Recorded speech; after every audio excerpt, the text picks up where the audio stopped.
weekend, you lived upstairs from us, I believe it was, on 3rd floor, and I came up and I saw you sitting in a corner and you were crying, you had a black eye. And I said, oh my God, what happened? Oh, she fell. And I looked at it, I said, yeah, you must have fallen into some real hard, round area, because, I mean, it was like this. Right. And she says, well, it's all right, he'll get over it. And I said, at that time, I used to carry a camera with me. I had a little 110 camera. So I said, when she went out of the room, I took a picture of it. And I says, and then I called ECF, and I explained what was going on. I said, this woman's raising these children like, they're animals. Excuse me. Excuse me. Can I just get a BTM medium? A BTM? I think that's what it's called, the Italian. Okay. And I says, I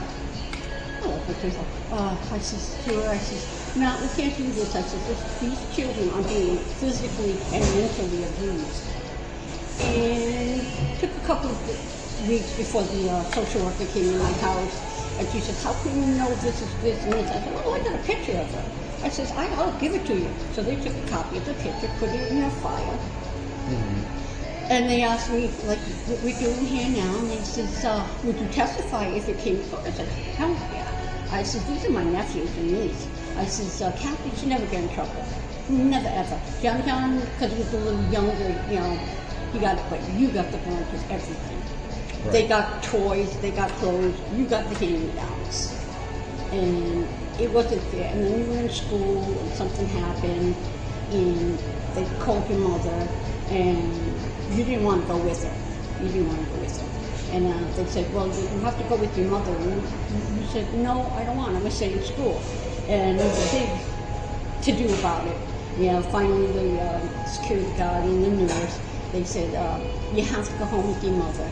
And she took you, and we never heard from you in almost a year, I believe it was. We didn't even know where you were. Your mother was always having a different guy every 6 months or so. But she stayed with this one guy, Brown, for a long Ronnie time.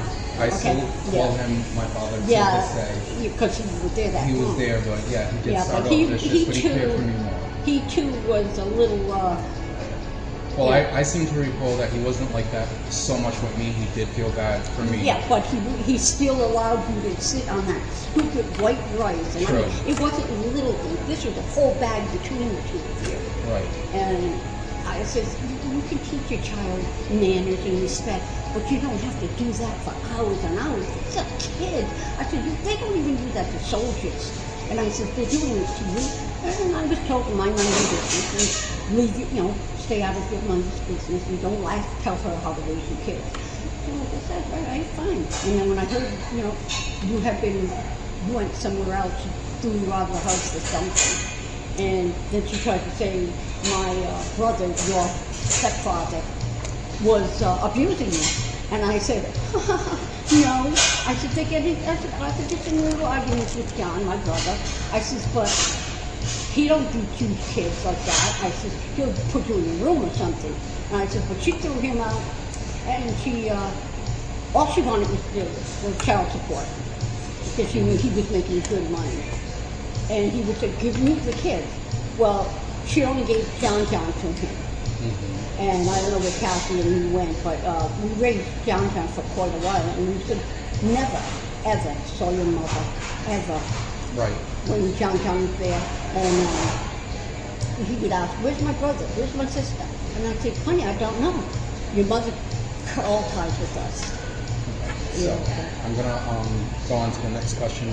Have you ever heard of the time where John had lit the curtain on fire because I got him to play with candles, which I remember, and she took our arms to the burner of the stove? No. Okay. Has she ever told you or anybody about times that I was sexually assaulted? We heard about that, and they said it's supposed to be quiet. You're not supposed to bring up. If he's not really up there, he didn't really. This was just made up. And I said, no. I said, watching you how you reacted, and I said, no. You changed drastically from that time on, because you know you cruise, you stay to yourself, you really didn't want to talk, and you would get agitated, almost like a trigger, would set you off, and you really didn't want to talk. And then my mom would talk to you, and then that's when you started opening up to all of us. And then that too, I told your mother, it's not fair. You got to listen to him, because this isn't a made up. Look at this kid. I said, because I was abused when I was born. And I said, I know the signs. And I said, I'm a lot older than he is. And I said, he's showing signs of being mentally, physically abused. And she said, he'll outgrow it. Right.